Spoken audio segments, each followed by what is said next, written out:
on pourra me reprocher de m'acharner sur le décalogue, qui est devenu un peu ma bête noire. Et récemment, j'ai découvert, c'est un peu tard, que Jésus, quand il est interrogé, répète le décalogue. Il le répète textuellement. Dans Matthieu, il dit, voilà, tu ne tueras point, tu ne voleras point, tu ne convoiteras pas, etc. Donc Jésus, de son temps, il témoigne que l'on connaissait le décalogue. C'est pas étonnant. Et on le connaissait sous cette forme tout à fait troquée que j'ai dénoncée. Et ça montre bien le degré de dégénérescence des études juives de l'époque, je veux dire, de la connaissance de l'exégèse juive, qui aurait dû justement rétablir un texte tronqué. Alors pourquoi est-il tronqué? Et comment ça s'est-il produit? J'en ai déjà parlé, mais je vais y revenir. Quand on.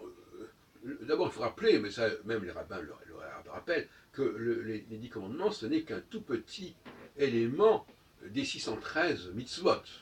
Bon. Et quand on lit les autres commandements, on s'aperçoit que finalement, les 10 commandements sont issus, sont des extraits de ces 613 commandements. Mais des extraits extrêmement résumés, simplifiés, sibyllins, lapidaires. Lapidaire d'autant plus amusant que le mot lapidaire veut dire, renvoie à lapidation, qui était une sanction éventuellement considérée comme punition, comme châtiment. Alors, dans le cas de tu ne tueras point,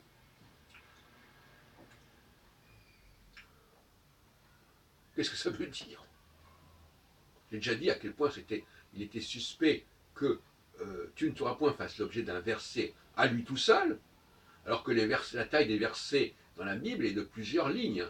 Bon, pas normal. Ça montre bien qu'il y a eu quelque chose qui a été enlevé. Alors tu ne tueras point. Alors je commencerai par rappeler qu'il y a beaucoup de cas où la mort est décidée au niveau juridique. Alors on dira oui, mais tu ne tueras point, ça n'est pas dans le domaine juridique. En tout cas, si tu fais ceci, si tu fais cela, si quelqu'un fait ceci, fait cela, on le tuera, on le mettra à mort. On n'emploie pas le mot tuer, on ne va pas discuter sur le verbe utilisé, tuer, assassiner, exécuter, etc. Bon, la mise à mort, bon, point final. Et dans certains cas, il y aura pas, cette mise à mort sera évitée. Vous voyez, je vais en venir.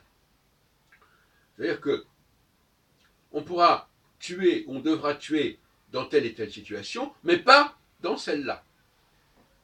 On a exactement le schéma que j'ai décrit pour le décalogue, pour les 10 commandements. Un commandement positif, tu tueras, mais tu ne tueras pas. Alors, donc, voyez-vous, on est très loin du tu ne tueras point. Il y a simplement une restriction qui pourra échapper au châtiment définitif. Autrement dit, il faudra effectivement éliminer, châtier les personnes qui n'ont pas respecté tel et tel commandement. Tel et tel commandement, justement. Parce que la mise à mort, c'est l'application du respect des commandements. Donc je conseille aux personnes qui ont des doutes à ce sujet de lire les chapitres 20 à 24 de l'Exode, de lire des développements dans le Lévitique, etc., etc.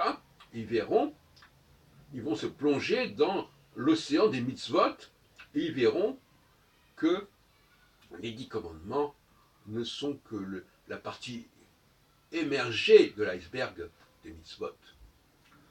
Et par conséquent, ils n'ont pas une grande valeur. Et je comprends les rabbins quand ils me répondaient il y a quelque temps qu'il ne fallait pas se polariser sur les 10 commandements. Encore que, je viens de rappeler qu'ils étaient encore, ils avaient le haut du pavé à l'époque de Jésus, puisqu'il les met en avant comme une sorte de résumé de la loi juive.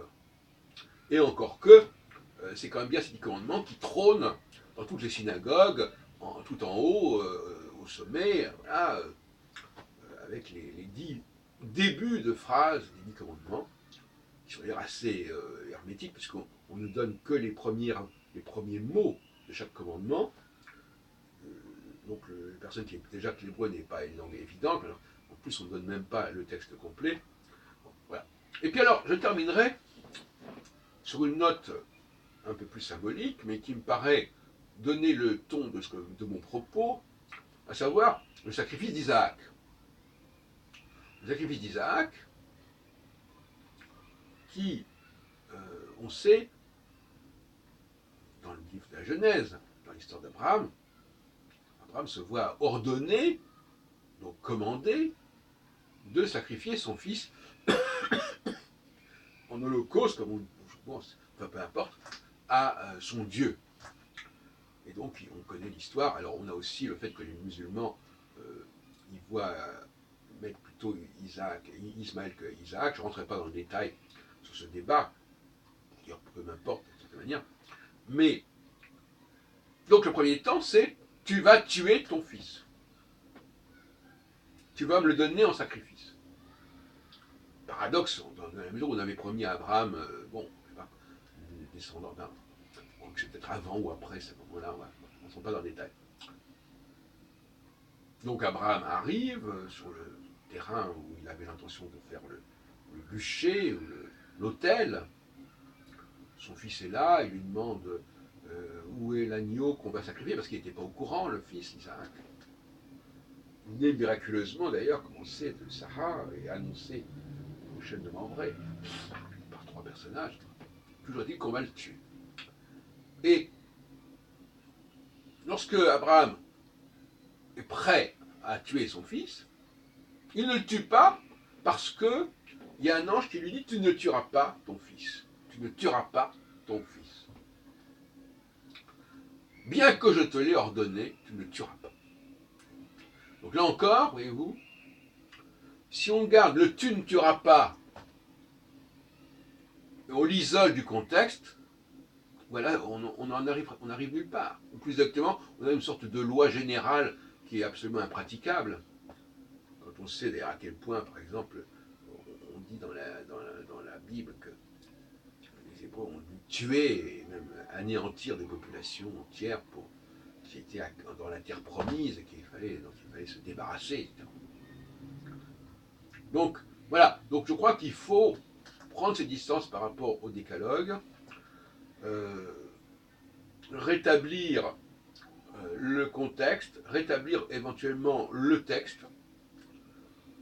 comme je l'ai fait dans d'autres domaines, et ne pas prendre à la lettre ou ne pas ridiculiser le propos biblique en lui faisant tenir des propos aussi simplistes et aussi réducteurs et aussi contradictoires et contraires aux pratiques qu'on a pu observer par ailleurs.